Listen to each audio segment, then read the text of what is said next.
We are the morning hustle. Speaking of tricks, you had some tricks up your sleeve for this new album. So, Yeah, man. you know, they said Jonathan got a new single. So listen to the single, New Normal. Yeah. I was not expecting to hear what I heard. Because when I think of Nice. Jonathan McReynolds, I think of the man with the guitar, Mhm. real acoustic, singer-songwriter vibe. Mm-hmm.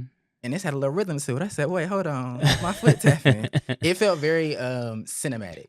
Yeah. Like I feel like I was watching like a movie. This would be like a sound, like the end of the movie, or Yeah. like that montage moment. This what it felt like. It felt like invigorating. Nice. Also had like the different influences, like had like a pop influence, like a little rock and roll, which was like different for you, I would say, but also just I think in gospel music in general, it's very much like, hold on, Yeah. where y'all going? That ain't Jesus on that in that guitar with that electric guitar. So I like the fact that you kind of explore sounds of different genres, and it made me think about just your catalog in general. Yeah.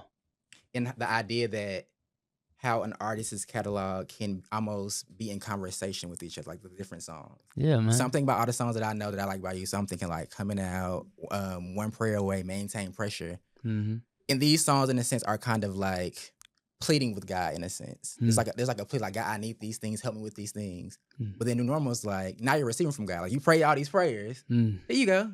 Yeah. And it's like a mindset shift you have to have as a person. Like, okay, now I'm used to begging and pleading for help and maintaining. And God's like, okay, here you go. Here are all the blessings, the abundance. How have you been able to adjust, or what have you done to adjust to receive your new normal? Oh man, that's a good question, bro. Like that was fantastic, You thought I huh? was gonna come here and play, didn't you? No, I'm just saying. I just love This that. is a little play interview. This is serious.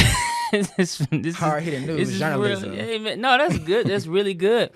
Because at the end of the day, man, like if you, and I've always written very personal and honest and authentic to me. Right.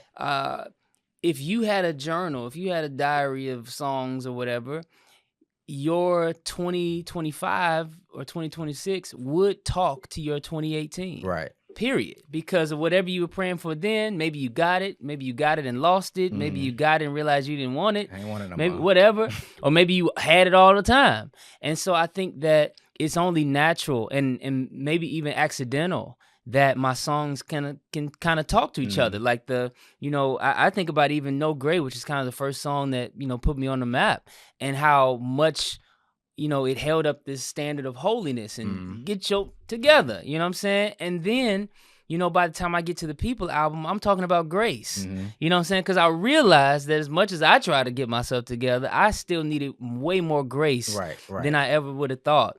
Because in between was a whole bunch of cycles and limps and everything else and pressure. And so I think that it's not even intentional that I say I want to answer that song. I think that my life now answers my life back then. Okay. And so somebody like you has listened to all the music, they hear like, hey, I think that kind of harkens back to this time. Sometimes it's the same message.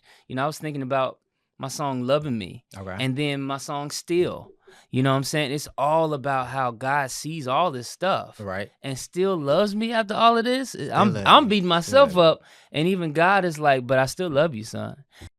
And so, like, I think that, when you're just honest as a songwriter about your life in these songs, they're going to talk back to each other. And I think there probably are a lot of things that a listener could hear from this new record that solves, corrects, clarifies, challenges some of the stuff I wrote back, in the 2010s. Well, you would hope, because some artists, you hear like the sophomore album, the third album, the fifth. Okay, well, we still talking about the same thing. Your heart's still broken. What's going on? Right, man. What's going on? Maybe we need a new story arc. So I like the fact when I heard it, I was like, okay, because at first I was just tapping my toes. Yeah, but now I listen to the lyrics. I was like, wait, okay, there is a clear shift that's happening sonically, but also in the material, in the conversation that's being had. It's like, I think sometimes too around gospel music, people have the idea that, people don't like listening to gospel music because sometimes it feels like my life is terrible, I'm unworthy. Like, it feels very like beat me yourself down. Yeah. Versus there is sometimes like you need that level of hope, that optimism. Like, yes, God also gives you blessings. Like, for sure, there is like a hope in this whole thing. And more than that, it's not even just God giving you blessings. God is giving you a status. Come on, status. You know what I'm saying? Like, it's just a different way you walk around the airport from by the time you get there, all the way through when you first class today, right? When you priority today, you know what I'm saying? You walk Gotta in a different appreciate. line all the way there. You don't got to take your laptop, whatever it is you got going on. Like, you know, you board number 1, you know, zone 1. Like, it's just a totally different way you navigate life when you recognize who you are. So what new normals? Because I would assume that since 2011, there's been levels of this. Like you've had Ups and thresholds you've downs, gone down. sure, yeah. But there's clear like, okay, I'm not in a dorm room no more. Right. What are some, I think it's the first time we're actually hearing you kind of like sing about it. So what are some previous new normals that you kind of weren't able to appreciate in the moment? Like, dang, I really would, like you said, I don't gotta wait in line no more. I'm in free shit. Sure, man. But that's something like smart to some people. That's like, but you don't clock it. It's not a private jet. Right. It's just one step up. And when you're on a private jet, like, wait, dang, I'm not flying commercial. I ain't no more. commercial at all. Yeah, you know what I'm saying? Let me think.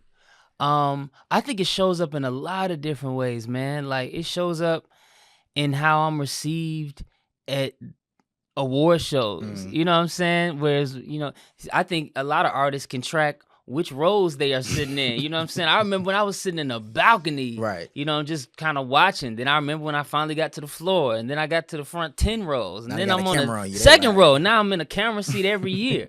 I remember when they would only give me a minute to sing, and now they give me 3 minutes. I remember when it had to be like a bona fide hit. Now they like, go ahead, try out your new song. We don't care. Let's see what, you know what I'm saying? So I think there's a lot of like new things. I think that even my team, like, you got to think, when I was writing No Gray and coming out and everything like that, I did everything. I was Stevie Wonder in there. I was I was playing every instrument. You know, I was doing everything. And now, you know, I got this incredible team of writers, and, you know, particularly headed up by D. Wilson, who I will always call, you know, one of my heroes of writing. You got D-Lo, you got Lil Man, you got Roscoe. You got a roster. You know what I'm saying? All these people that, you know, now help me create music, and they help me get my mind back into being an artist after I've had to be a professor and an artist and an author and a promoter the whole year. So, I mean, all of that, man, I think that my new normal, ultimately, though, is accepting that I'm a son of God. Amen. And the confidence that can come from that. So now when you ask me, hey, John, can you do this? Yep. I got it. I got it. Not because I'm any more amazing than I was in 2018, but because I know that this whole time I've been worrying about falling and failing and messing up and, you know, being terrible on stage, and something was holding me up. So now you believe your own hype. Not your own hype, but you believe what is said about you. I believe his hype. Right. I believe his hype, and I believe my place in his purpose and his agenda.